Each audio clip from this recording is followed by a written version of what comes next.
கருப்பு கவுனி அரிசி கஞ்சி எப்படி செய்கிறதுன்னு பார்ப்போமா? நான் இப்போ ஒரு 150 கிராம்ஸ் அளவு கருப்பு கவுனி அரிசி கஞ்சி 1 டம்ளர் எடுத்திருக்கேன். இதை எடுத்துட்டு நைட்டே வந்து பார்த்திங்கன்னா, நல்லா அதை 2, 3 வாட்டி அலாசிருங்க.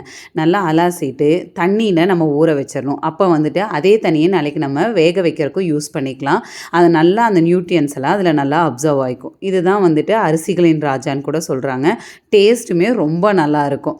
இப்போ நான் அந்த தண்ணியை வடித்து எடுத்துட்டு நான் மூழ்கிற அளவு தான் தண்ணி ஊற்றிருந்தேன். இதுக்கு மெஷர்மெண்ட் நான் எதுவும் பெருசாக பண்ணலை. இது பண்ணிவிட்டு அதுக்கப்புறம் அந்த அரிசியை நான் வந்துட்டு மிக்ஸியில் போட்டு 1க்கு 2 கிட்டத்தட்ட ஒரு ரவை பதம் மாதிரி நான் அரைச்சி எடுத்துக்குவேன். அப்போ நம்ம சாப்பிடும் போதும் வாய்க்கு வாய் நல்லா வரும். அப்போ வந்துட்டு அதோட டேஸ்ட்டும் ரொம்ப நல்லாயிருக்கும்.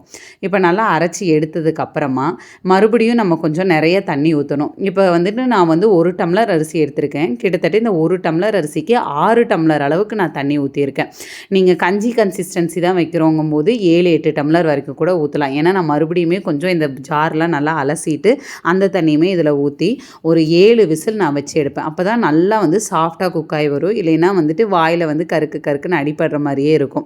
நல்லா ஒரு 7, 8 விசில் வச்சு எடுத்ததுக்கப்புறமா இதில் நான் வந்துட்டு வாரத்துக்கு ஒரு டைம் தான் வந்து சுகர் சேர்த்துக்குவேன். அப்படிங்கிறதுனால இதில் நான் நாட்டு சக்கரை போட்டு இனிப்பாக தான் சாப்பிடுவேன். இனிப்பு வேணாங்கிறவங்க நீங்கள் உப்பு போட்டு கூட எடுத்துக்கலாம். இதில் நல்லா கெட்டியான தேங்காய் பால் சேர்த்து நல்லா மிக்ஸ் பண்ணி எடுத்தோம் அப்படின்னா நல்ல ஒரு பாயாசம் மாதிரி இருக்கும். தேங்காய் பால் ஊற்றுறதுக்கு முன்னாடி சக்கரை பொங்கல் மாதிரியும் இருக்கும்.